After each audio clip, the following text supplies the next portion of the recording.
Brought to you by Hallow, the world's #1 prayer app. Hey, Kate, what's going on?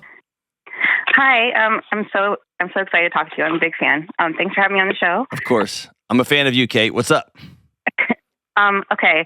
Well, I'm calling in because my husband and I have been married for 7 years, and I really think we have a great relationship. We're very close. We try to communicate a lot. We have 3 kids. My little one is in the background right now. She's 10 months old. I feel like, especially ever since the birth of our youngest, my husband's and I's sex drive is totally mismatched. He wants sex every day, and I feel like there's a lack of emotional intimacy to go with it that I feel like I need more. So I'm struggling with that because I don't want to just, not fill his cup, but I'm trying to explain to him hey, I need more things that aren't just physical to feel like we're good in our relationship. Yeah, totally. So can I tell you got 3 little ones? I do. Okay. So I don't know if this helps. I'm hoping this helps. In the nerd world, we call this social norming. But I want to tell you right out of the gate, you're not crazy and your marriage is not falling apart. Okay. Thank you. I needed to hear that because some nights I'm just I overthink it. Yes. Well, some nights you're don't right now, almost in your body is a wonderland, but right now, your body is a jungle gym, right? Yeah. Yes. And you have that's putting it nicely. It's in production right now, and so the thought of it being, the thought of it, throughout the day and all that, just from my kids. Yeah, you always have hands and feet and mouth. You got everything on you. You're in use right now, and so a thought that your husband would come home, and you would feel in use again is just disgusting, right? It's disturbing. Yes, but I feel bad saying no because I want to be, a good wife. Yeah. Man, there's so many tracks here. Do you work full time too? Do you have a job? I used to, but okay. Since I got pregnant with my little one, I've been home. Okay. So. Does he work? Tell me about his work. He does work. He has a long commute to work. It's about an hour away. He works in a hospital situation. He's not a doctor, but he works in the HVAC maintenance kind of area. Okay. He works his way up to supervisor, and then his team is kind of small, stressed with people to cover. So he works longer hours. Just in the last 6 months, he works 10 to 12 hours a day. Mm. I know he works, and he's tired. But I feel it's more this is going to sound mean. I hope he never hears this conversation. No, I hope bad. He does because I think it's good. But go ahead. I feel when he gets home, maybe his way of decompressing from work and connecting with me, but also letting stress go, is physical intimacy with me. Correct. But there's not much room for I'm not asking let's go on a date. That's not even possible right now. But just ways to connect with me that remind me that I'm not just this body. You know what I mean? Yeah. I don't know if that makes sense. Yeah, you're trying really hard to protect him, and I appreciate that. But you're feeling used. I am, and I feel I try to talk to him about it without hurting his feelings, just saying, hey, I really need to just talk about stuff right now. I feel lonely. I haven't talked to an adult in how many days because I have the kids home, and now they're in school. But I feel as many times as I've tried to be clear about how I'm feeling, I feel I don't see him trying. Yeah. Is that? Yeah, totally. It makes me sad. Yeah, man, there's so much here. So I'm going to start. I'm just going to kind of talk in circles, okay? And let me know if I get off track. Okay. So, number 1, when you have kid number 3. I have found that to be as significant a change in talking with people. I only have 2 kids, so that's not something I've experienced, but it's as significant a change exponentially than having kid 1. You even more so, you mean? Yes, much more so. I had one buddy say, once we went from man-to-man to zone, our marriage fell apart. Yeah, we're outnumbered. Yeah, there's never a second. Okay, so that's number 1. That means true. Under number 1, the marriage y'all have had for 7 years does not exist anymore. It's over. Yeah. And the sooner y'all have a time together when you call that out and you celebrate what was and then grieve what's not anymore and then decide, all right, we're outnumbered, but this whole thing doesn't work without you and me being okay. What does that look like in this new world? Right. Often, and this is not an excuse, this is just an is as an is, okay? Uh-huh. I'm guessing that you're hardworking, good. Let me ask you this: are you sexually attracted to him? Yes, I think he's great looking. You're like, yes, okay, all right. So sometimes embedded in these conversations is I'm no longer attracted to him. So okay, so you have a guy that you're attracted to, that you want to be intimate with, that you desire to. It's within your world that you want to make your husband feel loved, right? Right. And he's busting his butt. He's working 12 hours a day, yada, yada. Like, so let's just categorize him as a good husband. Okay? Yeah. Mm-hmm. He's in the good husband camp, and as the leader of a small group in HVAC inside of a hospital, he works in a failure factory. Yeah. Every minute of every day, he knows he is the lowest on the rung in a very hierarchical system. And then inside of his own team, he is squished between the guys who are doing the work, blaming the supervisor. Right. So he is the loneliest guy inside of a lonely system. He has nobody, is what I'm guessing. Right. He does not know how to say, this sucks. He doesn't know how to say, I miss the old days. He doesn't know how to do any of those things. And he is desperate to connect with the one person in the world that he feels safe with, and that's you. And he opens up his toolkit for connection, and there's one thing in there: sex. Mm-hmm.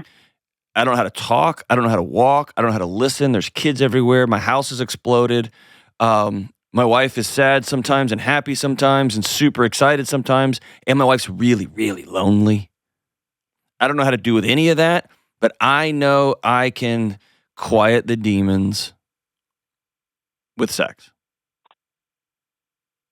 And that makes him like a lot of men who don't know any other way to connect other than physical intimacy, period.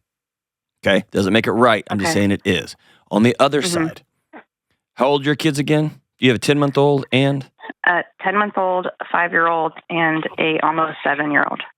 Oh, gosh. So you're getting kids up that don't want to be awake yet. You're driving. You're picking up. You're making lunches. All that. Okay. So you live in a failure factory.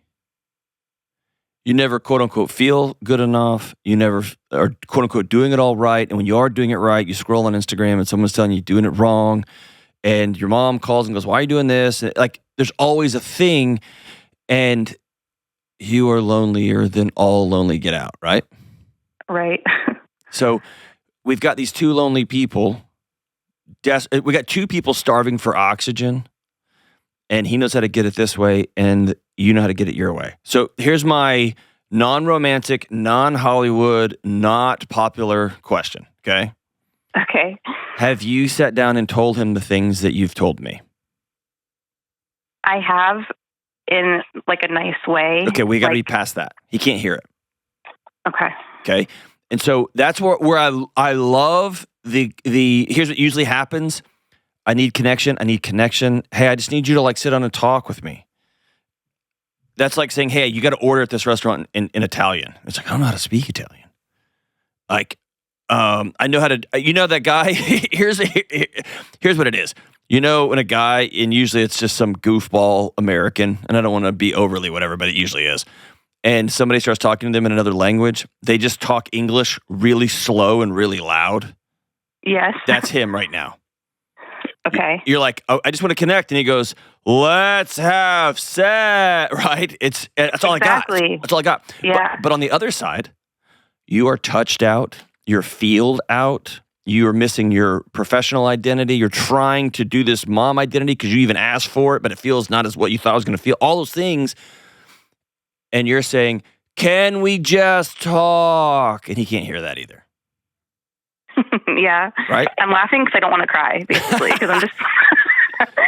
like, yes, this is all true. Okay, so the only path through this I've seen work is a couple of things. Number one, you have to make a stone cold, ironclad commitment to have girlfriends. Okay. That you meet with on a regular basis to exhale. He can't carry the entire weight of adult interaction. Okay. Okay. And he deserves to know the truth. Okay. And so the best way I've seen truth, and this is number two, the best way I've seen truth told, because if you don't say anything, it's going to get so big and it's going to explode. Or you're going to find yourself withholding sex, and it won't be the lack of sex, it'll be that he knows you're punishing him, right? Right. And I don't want that. I don't want to have a resentment. There you go. Especially with something that you actually like, right? It's not like, I'm not hearing that you don't like sex. It's just like, dude, I'm tired, right? Yeah. We have, like, our sex is great. I love my husband. He's hot. I love my husband, but I'm like, man, I'm exhausted in all the ways I can be exhausted. Yes. And so the best way I've seen this that doesn't result in explosions is you say, hey, we're going to go on a short 2-hour long breakfast together. And if you use the word retreat, that's the word I use, he'll roll his eyes and be like, I'm not doing that. Yeah. But if you were the one that sat down and said, hey, are all of our marriages different? And so we need to build a new marriage. And I want to build a hot and heavy marriage where we both feel loved and both feel connected now that we live inside of a zoo. Right. Right? And that's where you can begin to get real tactical and specific. Okay. Okay? I'm going to give you're the first person, and they're not out, so it's going to be about a week or two, okay? Okay. By the time this episode is out in the world, they'll be out. But for you right now, I'm going to send you a copy of the brand new Questions for Humans intimacy deck. Oh, awesome. Okay? But here's some of the questions. What are some things you used to be into in the bedroom that you're not into anymore? What's the last romantic thing that I did for you and you did for me? And here's what the whole goal of those is to build a roadmap to your heart. And it's a new map. And I know that when I just said roadmap to your heart, half the male audience just goes, oh God. Right? But being able to ask, oh, that's what you need? Okay. And it's very specific. Like understanding what we're trying to tell each other, right? Like yes. And so when you say, I just want to talk, I just want to communicate, he in his head is hearing, what do we need to solve? I thought we solved it all. Mm-hmm. And you're not saying, I just want to talk to you. You're saying, I just want to be with you. Right. And it feels very un-Hollywood for you to say, can we sit on the couch and watch an episode of some old Office rerun and just let me put my head in your lap? And will you play with my hair? Right. And have it not necessarily lead to anything else. That's right. Because by the way, we've put sex on the calendar. And tonight's not a sex night. Tonight is just a hug night. Yeah. But now we have 3 kids, 7 and under. We got to put sex on the calendar. And by the way, as a mom, I can begin to prep for it. And I'll be in the mood if I get 10-hour runway, right? Right. But when we come home and you're exhausted and you don't want to talk to me and we just go in the bedroom and you're like, are we doing this or what? Then no. Okay. And let me tell you one other thing that I have found connect with men in a pretty profound way. As a wife, especially a wife and a mom, when you know he quote unquote needs sex, it gets put on a chore list. And especially if I'm tired and everything else. It becomes a list of things I've got to do today. Right. And men feel that. You feel that. Well, hold on. I got to clean the kitchen. I got to make sure all these bottles are washed. I got to put the burp rags in the laundry. And then, okay, if it's 10 o'clock, if it's 9:30, I can get in there. It's different when, as a wife and a new mom, you know your husband wants you. That's the difference between a chore and desire. And when he wants you, not just sex, not just intercourse, but when he wants you and he desires you, then he wants you to laugh and he wants you to feel warm and he wants you to have peace and he wants you to not be so exhausted all the time. And so there is sex. I want you, I desire you, but also that takes on a 360-degree. That's the guy that's cleaning the bottles up and knows how to put the kids down. That's the guy that's taking the bath time of the 7-year-old and the 4-year-old while you're putting down the 10-month-old. Mm-hmm. And suddenly, sex and intimacy in those moments are not put on a chore list.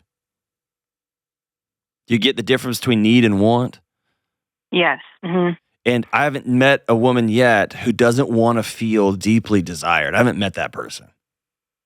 I don't think she exists. Right. But I have met over and over and over and over the woman who is chore listed out. Oh. And I've met the exhausted husband who's tired of being at the bottom of the chore list. And so we got to get off the chore list, which means I got to look at you and say, I desire all of you. And then you have to be able to say with honesty, okay, all of me is more than just us banging it out every once in a while.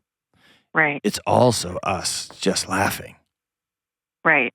It's also, I've got to have some girlfriends that I'm talking to. And dude, you got to get some friends, buddy. Yeah. You got to get some guy friends. And you got to help with bedtimes.